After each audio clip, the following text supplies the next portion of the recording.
ஒரு வழியாக கல்யாண மண்டபத்துலேருந்து பிரியாணி டப்பா தூக்கிட்டு வந்தாச்சு. நம்ம திண்டது போக மிச்சத்தை ஃபுல்லாக வித்துற வேண்டியதே கடையை போட்டு. இந்த இடம் தான் சரியான இடம் கடை போடுறதுக்கு. இங்கேயே போட்டாச்சு. ஆள் பேருங்கிட்ட தான் நடமாடிட்டு திரிவாங்க, வந்து வாங்கிட்டு போயிடுவாங்க. வாங்க வாங்க, ஒரு பிளேட் பிரியாணி 100 தான். இங்கேயே வாங்கி தின்னா 100, வீட்டுக்கு பார்சல் வாங்கிட்டு போனால் 120 தான். வந்து வாங்கிட்டு போங்க. பிரியாணி கூட ஃப்ரீயாக பிரெட் அல்வா. வந்து சாப்பிடுங்க, சாப்பிட்டு சந்தோஷமா வீட்டுக்கு போங்க. அது என்ன அங்கே போகிறது நம்ம பத்தாக்கா மாதிரி இருக்கு. பத்தாக்கா பத்தாக்கா, என்ன இந்த பக்கம் என்ன கண்டுக்காம போற? நில்லுக்கா, இங்கே வா. அட வள்ளி, நீதான் நடி என்னடி இங்கே வேலை பார்க்குறியா? இருந்தா வரேன் ரோட கிராஸ் பண்ணி. நான் ஒன்றும் வேலை பார்க்கலக்கா, இந்த கடையோட ஓனரே நான் தாக்கா.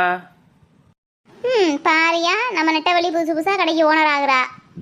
சரி, அது இருக்கட்டும்க்கா. வாக்கா, நீயும் வந்து என் கூட வியாபாரம் பண்ணுக்கா. ஏண்டி, என் புருஷன் என்னைய பார்த்தாருன்னா சத்தம் போடுவாரடி. அக்கா, அண்ணன் இப்பெல்லாம் வரமாட்டாருக்கா. அவர் இன்னும் நேரம் ஆகும்க்கா.